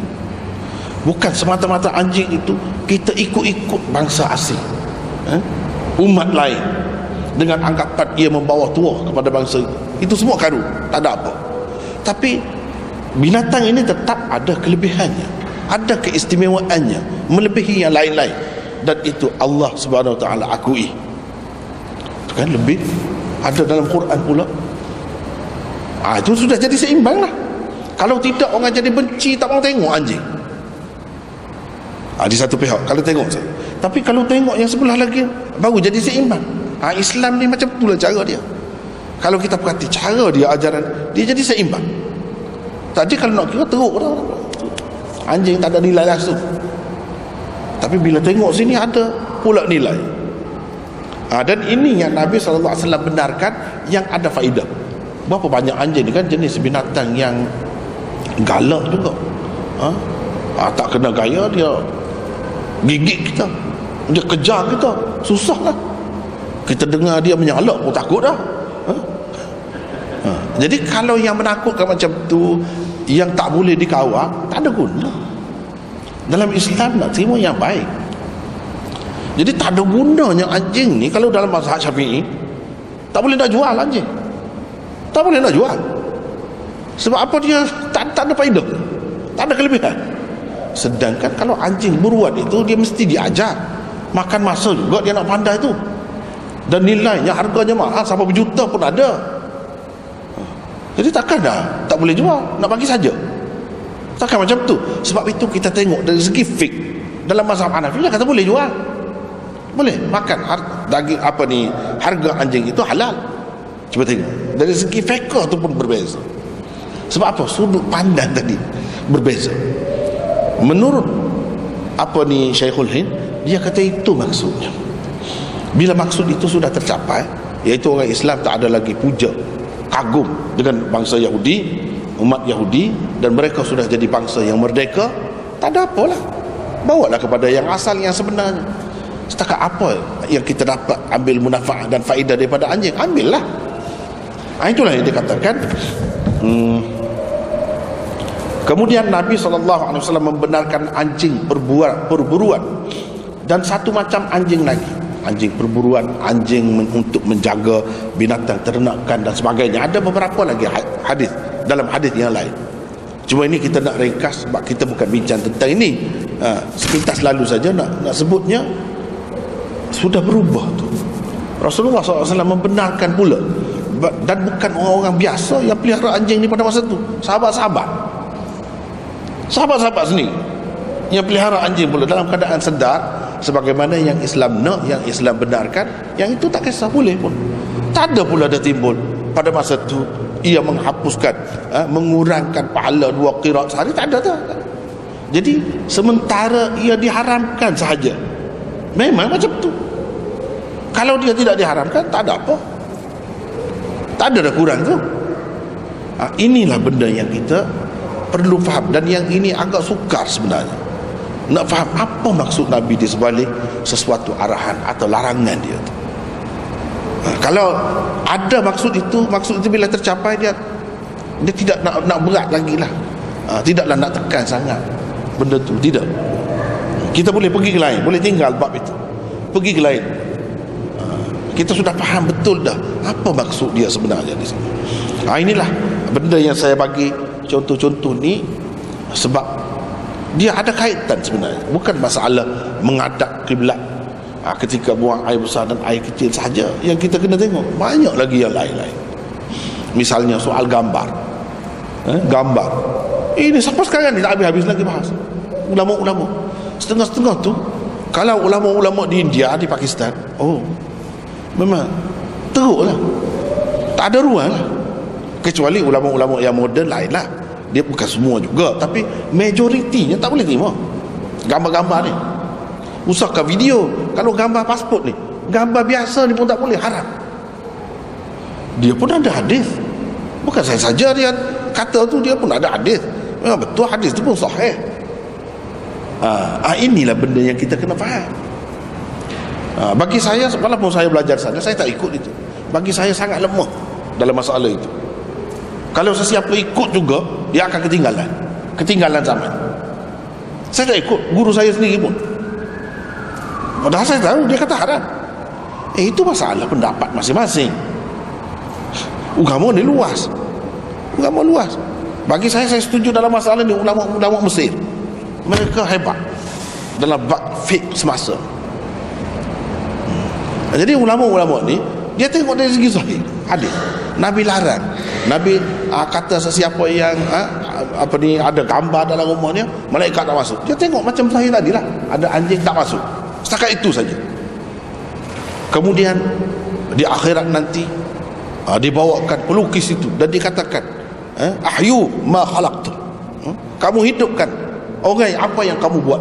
Kamu lukis binatang kan, lembu, Allah akan paksa orang yang buat lukis lembu tu supaya dia masuk nyawa. Mana nak boleh.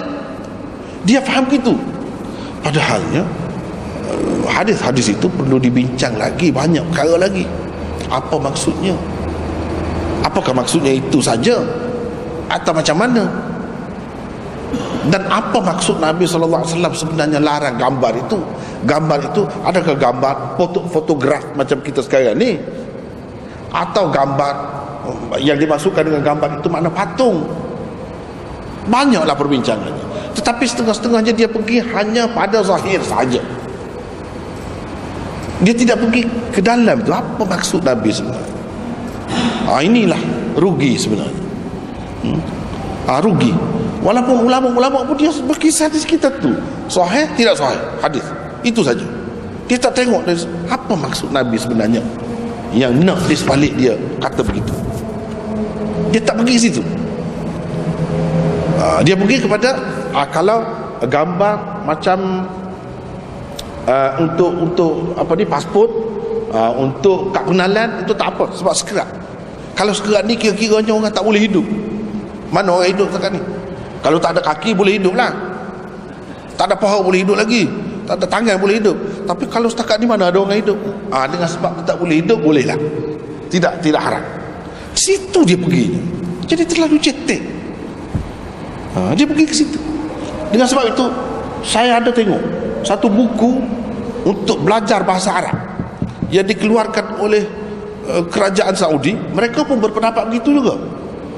Jadi dia nak perkenalkan binatang-binatang macam lembu, kambing dan sebagainya. Dia buat gambar tu, kalau kepala dia titik-titik gitu saja. Dia tidak buat sempurna, tapi tubuhnya sempurna. Dia kira, cuba kamu fikir, kalau macam ni boleh hidup ke binatang? Ataupun dia potongkan kepala tu, dia buat sekerat saja, dia putus jadi kepala, putus. Jadi kalau dalam keadaan putus ni boleh? Tak boleh hidup. Jadi dia letak boleh hidup ke tak boleh hidup? Sebab kalau gambar-gambar pokok kayu, bukit, itu semua tak ada khilaf, semua kata boleh. Ini kalau yang hidup ni pun sebab hidup dia, sebab dia pegang dengan hadis tadi lah, Allah akan suruh masuk nyawa. Ni kalau macam ni memang tidak boleh bernyawa. Apabila tak boleh bernyawa, halal lah dia kata. Kalau tidak haram. Ke situ saja dia pergi. Tapi susahlah. Dia pun ulama juga. Rujukan juga. Jadi bagi saya lah, umat Islam ni masih lagi duduk pusing-pusing di sekitar benda-benda macam tu. Macam mana nak maju? Macam mana nak maju? Orang yang bawa ajaran sesat di sana sini, terutama kalau di India, di Pakistan itu, yang saya kata tadi pendapat ulama dia tak boleh gambar. Puak-puak yang sesat ni masuk dalam internet, macam-macam video ada, dia bawa ajaran, dia boleh bercakap senang-senang. Yang kita kerana takut gambar tu saja, di situ saja kita terhalang, sampai tak boleh ada video. Jadi banyak kesesatan tersebar dan kita tidak boleh mengawalnya.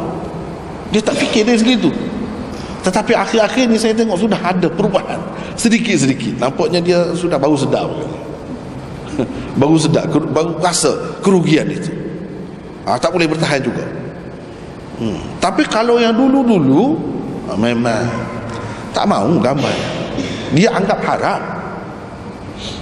Padahal dia tidak, dia cuba kalau kaji sebenarnya apa maksud sebenarnya Nabi SAW melarang itu. Kalau kita pergi kaji ke dalam, sebenarnya dia nak jaga akidah tauhid situ, dan nak menolak pengaruh syirik dalam apa bentuk sekalipun, nak memurnikan tauhid itu sebenarnya. Jadi bukan timbul soal binatang tu hidup ke atau tidak hidup. Yang pentingnya dia nak jaga akidah tauhid itu. Matahari hidup, ada nyawa. Kalau kita nak kata tak ada nyawa, jadi kalau matahari bolehlah gambar matahari. Sedangkan di Jepun, berapa banyak lagi dalam dunia ni orang sembah matahari. Matahari itu jadi Tuhan dia. Jadi bolehlah kita simpan gambar-gambar macam tu dalam bentuk pemujaan lah. Kalau matahari saja itu tak ada apa, tak ada apa. Ya, kalau nak kira yang Nabi SAW tak bagi itu sesuatu sebagai pujaan, yang dipuja, yang dianggap sebagai Tuhan selain daripada Allah. Biasanya berhala-berhala manusia. Kalau tidak manusia, binatang pun ada juga yang dijadikan sebagai Tuhan, dianggap sebagai Tuhan. Itu pun tak boleh juga. Kalau tidak binatang, pokok misalnya, Christmas dianggap sebagai pokok suci, tak boleh juga. Itu pun dia bukan terhenti pada hidup atau tidak hidup. Dia tak pergi ke situ. Kalau pergi ke situ, selesai semua masalah. Sebabnya ada, kita tengok juga sahabat-sahabat ini, berapa banyak dalam hadis-hadis sebut sahabat-sahabat ni ada yang pegang betul-betul zahir macam tu. Sahabat yang lain bila pergi kepada dia, tidakkah, dia kata Rasulullah sallallahu alaihi wasallam ada kata illa ma kana raqman fi thawbin, kecuali kalau lukisan pada kain. Maknanya itu tak apa, walaupun gambar yang hidup.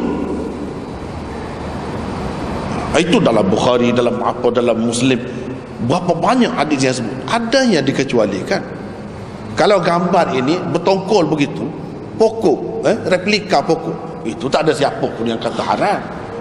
Kalau yang hidup lah, yang hidup ni kalau pada kain atau pada kertas dan sebagainya, itu pun tidak jadi masalah. Sahabat-sahabat sudah faham. Tapi kalau kita perhatikan hadis-hadis Nabi SAW, memang di suatu peringkat nampak sangat dia tak bagi. Sebenarnya dia nak kikis segala pengaruh syirik itu.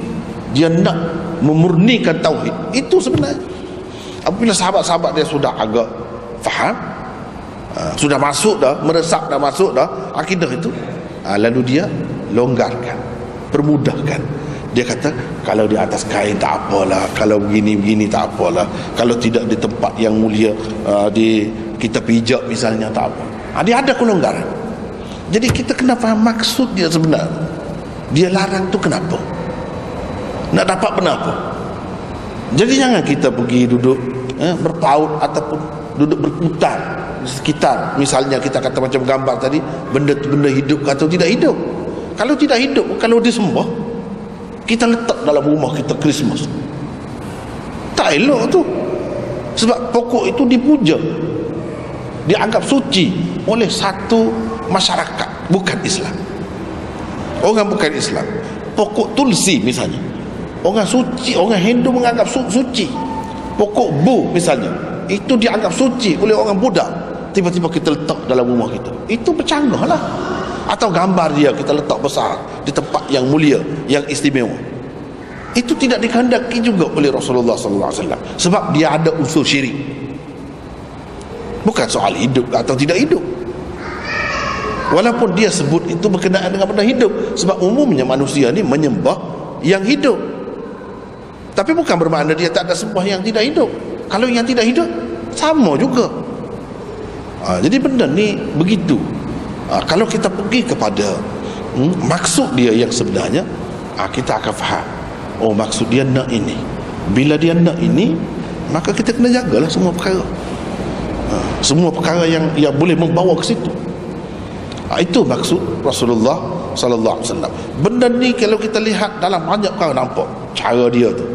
Dia nampak keras, lepas tu dia ringan pula. Apa tujuan? Tujuannya macam tadilah. Dia ada nak tanam sesuatu. Bila benda tu sudah tertanam, sudah meresap, dia longgar, bagi kelegaan, kemudahan. Sebabnya kalau kita nak kira macam sekarang ni, susahlah banyak perkara. Orang banyak perkara lah. Dan kalau kita kata CCTV, orang nak merompak, nak menyamun, nak mencuri, itu pun tak boleh. Kita nak kira haram sebab gambar. Kita tak tengok dari segi munafaat dia, faedah dia. Dalam surah khabar tu macam mana nak ada gambar. Kemudian nak belajar macam-macam, nak kenal rupa dia yang sebenar. Kita tak dapat kenal rupa yang sebenar sebab semuanya dipotong. Jadi nampak sangat cetek pemikiran umat Islam. Tak maju. Sepatutnya dia tak boleh begitu. Itulah salah faham terhadap hadis-hadis ni, akibatnya jadi macam tu. Jadi ketinggalan di belakang. Kalau buat pun dengan rasa bersalah, berdosa. Benda ni tak boleh buat. Tapi apakan daya, kita tak boleh nak halang kemajuan. Kita tak boleh nak halang.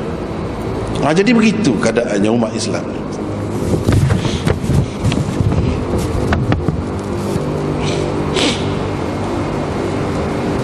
Baiklah, kita pergi pula di sini. Terdapat setengah ulama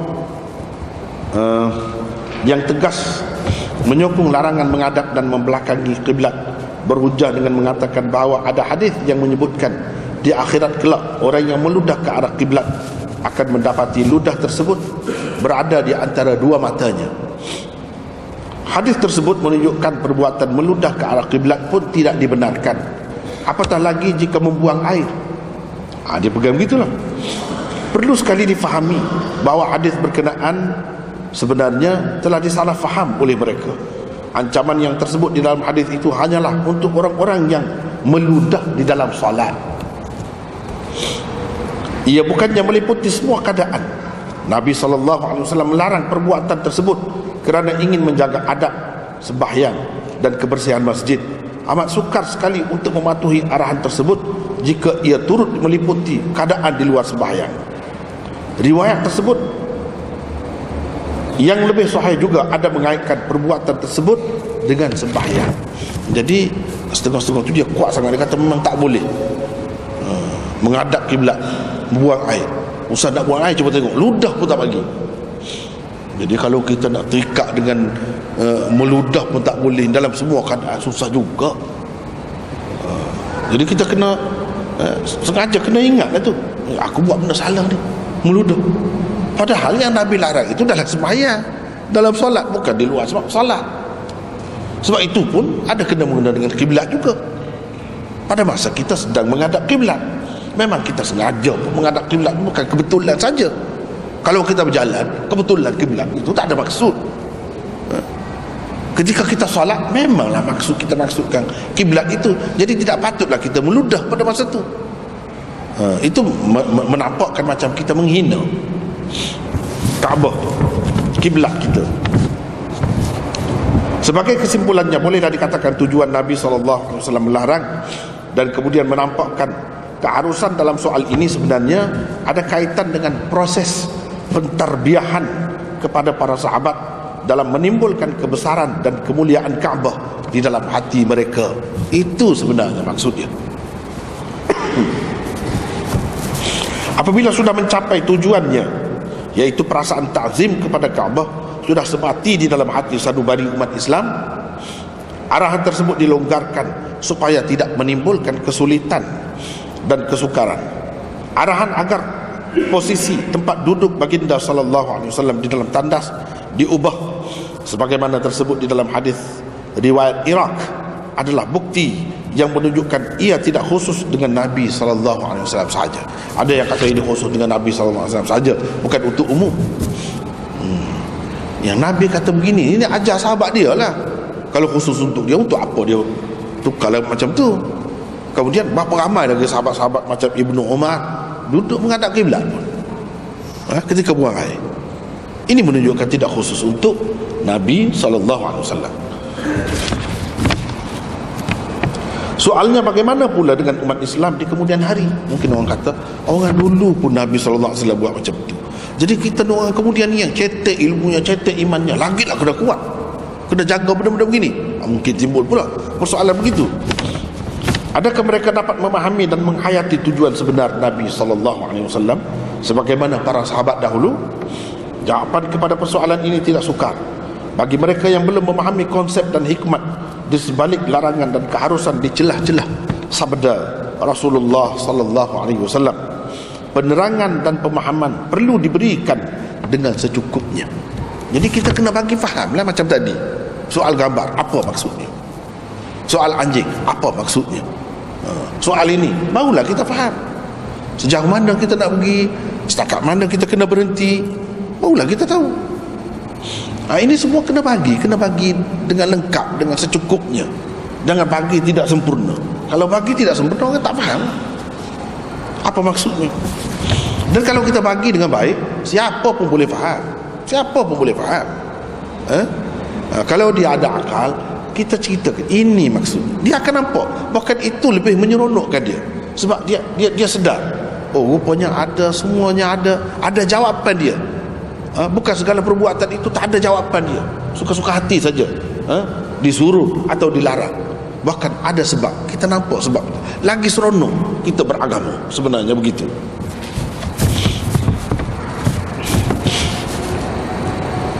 Oleh itu amat sesuai jika kaedah yang diajarkan oleh Nabi SAW itu dilaksanakan semula, peringkat demi peringkat. Seeloknya rumah-rumah dan binaan yang dibangunkan disyaratkan ataupun sekurang-kurangnya disyorkan supaya tidak meletakkan posisi tandas menghadap atau membelakangi kiblat. Sekurang-kurangnya kena ada, itulah, biar ada inisiatif itu. Kita pun nak jaga juga, tapi itu maksudnya. Cubalah jangan tak ada terlintas langsung lah. Orang yang nak buat rumah tu pemaju, pemerintah pun tak ada terfikir langsung. Janganlah begitu. Kena ambil kira juga, walaupun benda ni khilaf, tapi kena ambil kira. Baguslah betul kita memelihara semua, jaga hati semua. Barulah orang tahu, oh rupanya benda ni pun kena diberi perhatian juga. Kalau tidak, tak tahu. Tak tahu, dia tak rasalah kena jaga apa, dia tak tahu. Macam mana cara nak jaga syiar kita, macam mana, dia tak tahu cara.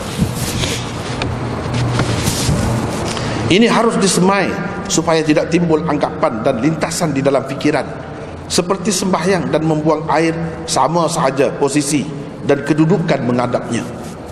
Dia jadi begitu. Dikhawatiri kelak ia menyebabkan penghormatan kepada kiblat tidak wujud lagi. Jadi tidak ada apa pun, sama saja. Nabi SAW mendidik umatnya supaya menghayati perbezaan dan kelainan seperti ini, tidak sekadar di dalam ibadat sahaja, malah mengajarkan umatnya agar membezakan identiti diri umat daripada orang-orang kafir juga, supaya budaya, tata cara dan kelakuan mereka tidak diagung-agungkan dan dipandang mulia dan hebat. Itu pun kena ambil kira semua. Kadang-kadang kita ambil kesempatan daripada fiqh, misalnya fiqh mazhab Malik dan Imam Bukhari kata paha dia tidak aurat, jadi dia pakailah seluar pendek. Dia pakai seluar pendek itu sebenarnya bukan kerana ikut fiqh, kerana terpengaruh dengan budaya barat. Sebab orang barat buat begitu, dia merasa cantik, dia pun nak buat. Jadi dia cari alasan agama untuk membenarkan perbuatan dia yang sebenarnya jiwa dia terjajah. Tak boleh kerana itu, kerana kesedaran agama. Sekarang ni kita nak menyelam, kita nak terjun dalam sungai. Jadi kalau kita pakai jubah tentu susah nak berenang. Jadi sesuai di sini pakai seluar pendek. Itu tempat kita. Bukan kerana kita nak ikut barat, nak ikut Mak Saleh apa, tak ada. Bukan kerana kita menganggap agung budaya dia tu lebih istimewa, tidak. Kita tahu di sini patut macam mana, di sini patut macam mana. Begitu caranya. Bukan ambil kesempatan daripada fiqh itu untuk menyokong kita yang mengagung-agungkan barat itu. Bukan cara Islam. Itu semakin menjadi hamba, semakin dijajah kalau macam tu. Sama juga anjing. Orang barat suka anjing, kita pun cari hukum yang membenarkan. Yang sebenarnya kita terpengaruh dengan barat. Tak ada maknanya kalau macam tu. Cuba buat sendiri. Sebab kita guru kepada semua tu. Orang barat pun tu pandai mengajar anjing sampai jadi bijak, sampai boleh merompak bank, sampai boleh buat macam-macam. Boleh mengesal di dada semua ni, manusia di bawah runtuhan bangunan boleh mengesal. Dia belajar dengan kita. Dalam Quran sebut tu'allimunahunna mimma 'allamakumullah. Kamu ajar mereka anjing-anjing itu dengan ilmu sedikit sebanyak yang Allah bagi kepada kamu. Siapa ni Tuhan tunjuk kepada siapa? Sekarang ni mana ada orang Islam pandai nak didik, nak jaga, nak latih anjing? Mana ada? Yang adanya orang kafir. Padahal Tuhan tuju kepada kita dalam Quran itu mula-mula sekali. Kita dah tinggal. Yang istimewa, yang lebih, yang mendatangkan kekayaan, yang mendatangkan kehebatan, kita tinggal. Kita hanya ambil manfaat daripada hasil kajian orang saja. Kita bukan. Padahalnya dalam Quran tu'allimunahunna mimma 'allamakumullah. Kum tu kamu tu siapa? Orang Islam lah. Kamu ajar mereka anjing tu sampai boleh buat begini-begini, boleh berburu, boleh apa semua. Itu ilmu yang Allah ajar kepada kamu. Ilmu tu ilmu suci, mulia. Tapi orang Islam dah tinggal benda tu. Yang itu kita tak belajar. Yang kita belajarnya nak dakap dengan anjing tu, nak ganti kucing. Sebab orang barat buat begitu. Tak ada mana semua tu. Semakin terjajah fikiran kita, jiwa kita kalau macam tu. Yang naknya macam lain. Sebab tu kita kena faham betul-betul benda ni. Barulah tidak jadi bercelaru. Barulah kita nampak Islam ni rupanya sangat hebat, memerdekakan jiwa manusia, mengangkat jiwa manusia ni ke tahap paling tinggi, menjadi Tuhan, bukan menjadi hamba. Bagaimanapun jika berada di suatu tempat yang tandasnya telah dibina menghadap kiblat, perbuatan menyusahkan diri dengan mencari kawasan yang lain kerana mahu mengelak dari menggunakan tandas seperti itu adalah tidak perlu. Jadi menyusahkan, dia bercanggah dengan satu usul Islam yang lain, iaitu menyusahkan. Sedangkan yuridullahu bikumul yusr wala yuridu bikumul usr. Itu asasnya. Perbuatan Abu Ayyub yang mengelak diri dari menggunakan tandas di Syam merupakan pandangan pribadi beliau. Jadi kita letak di situ, itu pandangan pribadi dia. Dia sebagai seorang yang warak, dia nak jaga, ya tak kisah. Tapi untuk kita terikat dengannya bukan suatu yang mesti. Sebab sahabat masih khilaf lagi. Bukan semua sahabat sepakat. Bukankah semua sahabat mempunyai sikap dan pandangan yang sama? Sikap Abu Ayyub mungkin didasarkan di atas sikap cermat dan berhati-hati dalam urusan agama. Pendirian sebegini adalah elok, tetapi ia harus diiringi dengan kefahaman yang mendalam tentang maksud dan tujuan sebenar sesuatu suruhan atau tegahan agama itu. Itulah sekedarnya perbincangan tentang masalah ini, iaitu haruskah atau tidak harus menghadap kiblat atau membelakanginya ketika membuang air besar atau air kecil.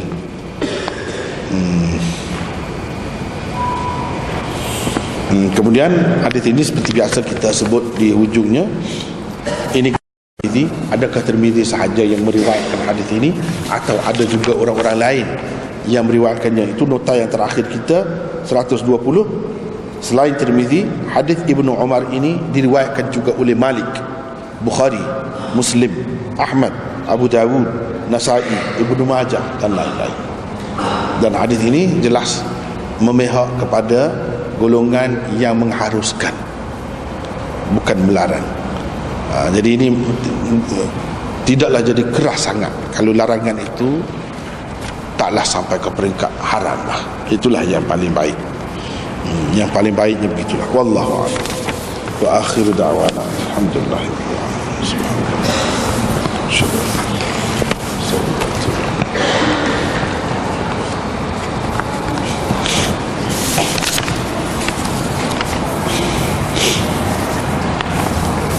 Ya, habislah itu insyaallah.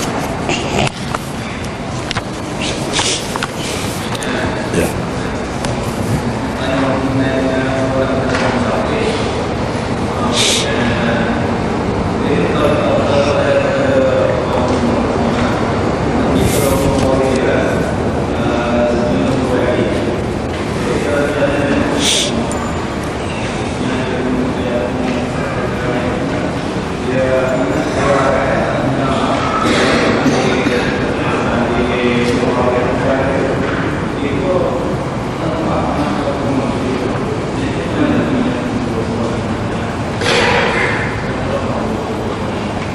Zuhur dengan asar atau asar dengan maghrib?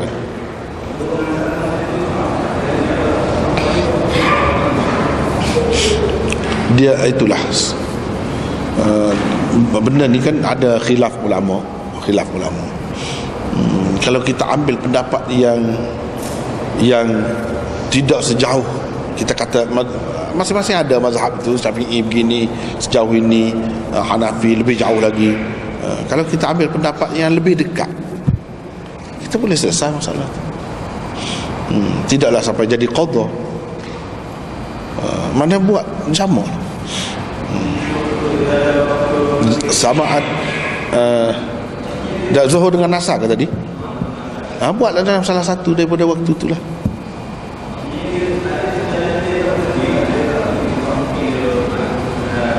Kalau tak berhenti, tak boleh nak berhenti, qadha lah, itu saja. Qadha lah. Kalau dia ada tempat berhenti, mungkin nak kira jarak dia tu mengikut setengah-setengah mazhab tu tak cukup lagi untuk nak qasar atau jamu. Boleh dia ambil pendapat yang lain.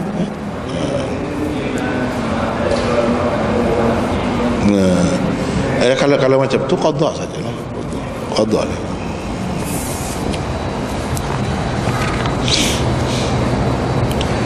Di sini ada satu soalan, jika salah seorang dari pasangan suami isteri masuk Islam, apakah kedudukan pasangan yang bukan Islam? Adakah tercerai automatik? Berapa lama iddahnya? Adakah dalil atau nas tentang perkara ini? Seperti benda-benda lain macam tadi juga, dia ini pun ada khilaf juga dalam perkara ini. Ada khilaf juga. Ada yang kata terus terputus. Bila dia tidak masuk Islam serentak, terputus. Ada yang kata selagi tak habis iddah, dalam masa tu kalau dia Islam, dia jadi tak putus sebagai suami isteri lah, sebagai suami isteri. Dan bila dia bersama tu tak perlu akad yang lain, tak perlu akad yang lain. Ada yang mengatakan lebih lama lagi, misalnya Abul As bin Ar-Rabi' dengan Zainab, anak Rasulullah SAW tu, beberapa tahun dia tidak bersama, tetapi bila bertemu, bila Abul As tu maknanya lewatlah masuk Islam. Adapun isteri dia Zainab tu anak Rasulullah SAW tu daripada awal lagi. Jadi dia tak putus. Di peringkat awalnya memang orang Islam dengan orang yang bukan Islam dia boleh kahwin pun dari segi syariatnya. Memang orang kafir kita boleh kahwin dengan dia. Di peringkat awal. Bila sudah kahwin itu, walaupun telah turun ayat yang melarang berkahwin dengan orang kafir, tak kisahlah itu. Dia teruslah, tidak perlu akad lain, tak perlu. Itu di zaman Rasulullah sallallahu alaihi wasallam. Cuma masalah dia ni bila isteri itu berpindah ke Zainab tu berpindah ke Madinah, suami dia duduk di Mekah. Jadi beberapa tahun tu dalam perang Badar suami dia ditawan dan ditebus oleh isteri dia. Maknanya Nabi SAW masih menganggap isteri dia tu, itu suami dia, itu isteri dia, masih lagi menghormati perhubungan itu. Cumanya tidak bersama lah. Dia ni kalau mengikut setengah-setengah riwayat baru memeluk agama Islam selepas Hudaibiyah, pada tahun yang ke-6. Mana lama tu. Mengikut setengah-setengah ulama, bila dia bersama masuk Islam, yang ni pun tidak kahwin, yang ni pun tidak kahwin, jadi dia bersama. Berdasarkan pendapat setengah-setengah ulama dalam setengah-setengah riwayat, dia kata tidak ada akad baru. Mana beberapa lama. Setengah-setengah tu kata tidak ada akad baru. Jadi kalau kita ambil yang sederhana lah, kita kata dalam tempoh iddah tu, kita ambil pendapat itu. Walaupun pendapat tu ada banyak kan, pendapat mana-mana pun kita kena meraihkan jugalah. Tapi kalau kita ambil pendapat yang sederhana, dalam batas itu mungkin boleh dipertimbangkan lah. Mungkin lah. Tapi kalau selepas tu tak, selama mana ya? Selama mana? Sedangkan kalau orang kafir yang ditawan oleh orang Islam, dia tunggu habis iddah dia, kemudian dia jadi hamba abdi ke, dia boleh kahwin dengan sesiapa. Jadi tempoh dia tu kalau kita perhatikan, jadi selama habis iddah lah, jadi perkiraan itu patut diutamakan lah, lebih baik. Sebab kalau cerita anak Rasulullah SAW tadi ada riwayat yang berbeza-beza. Ada yang kata begini, ada yang kata begini. Nampaknya tak berapa kukuh lah untuk dibuat pegangan itu. Kalau kita ambil yang tadi sebagai asas, itu lebih baik, insya-Allah. Tapi dalam masa tu tak perlu akad lain. Hubungan mereka masih lagi sebagai suami isteri. Begitulah, wallahu a'lam. Mungkin ada lagi yang lain. InsyaAllah.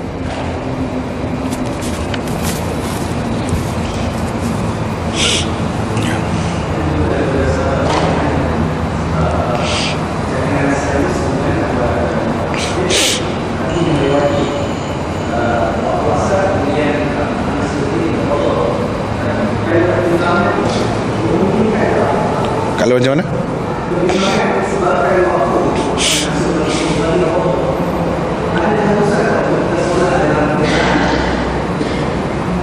Dalam kenderaan itu sendiri dia begini.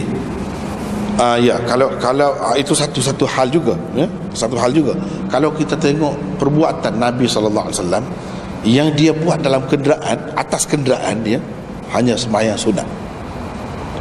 Kalau kita dapat turun, maknanya bukan atas kapal terbang lah, atas kapal terbang itu lain cerita kan. Kita dapat turun sekarang ni, kereta pun dapat turun juga, sebab atas bumi juga. Selagi kita dapat turun untuk buat yang fardu itu, kita kena turun. Itu macam syarat lah. Kalau yang sunat tak apa, sambil bawa kereta pun boleh, bawa motor pun boleh. Sebab Rasulullah dulu sembahyang sunat di atas keldai pun ada, di atas unta pun ada, tidak menghadap kiblat ke mana-mana pun boleh. Tapi kalau kenderaan, bahkan ulama-ulama dia kata salah satu tanda bahawa sembahyang witir itu tidak wajib ialah Rasulullah SAW mengerjakannya di atas kenderaan. Maknanya yang dikerjakan di atas kenderaan itu sunat, yang fardu tidak. Jadi tak boleh lah, tak boleh. Kalau kita nak ambil satu pendapat yang lain, mungkin pendapat yang kata tak boleh turun. Sebab ada juga perbahasan ulama-ulamanya, kalau tak boleh turun, walaupun di atas bumi tak boleh turun, tak boleh dibuat di bawah. Dalam keadaan itu mungkinlah adalah keharusannya, dalam keadaan darurat lah kita kata. Dalam keadaan itu ada, insya-Allah lebih baik lagi kita jaga waktu tu, terutama kalau kita sudah ada air sembahyang, kita ada wudu. Tapi kalau tak ada wudu, tak boleh nak berhenti, susah apa, macam tadilah, qada lah. Ya.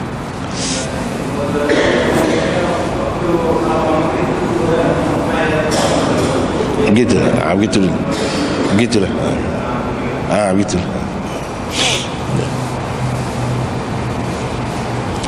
Ada lagi?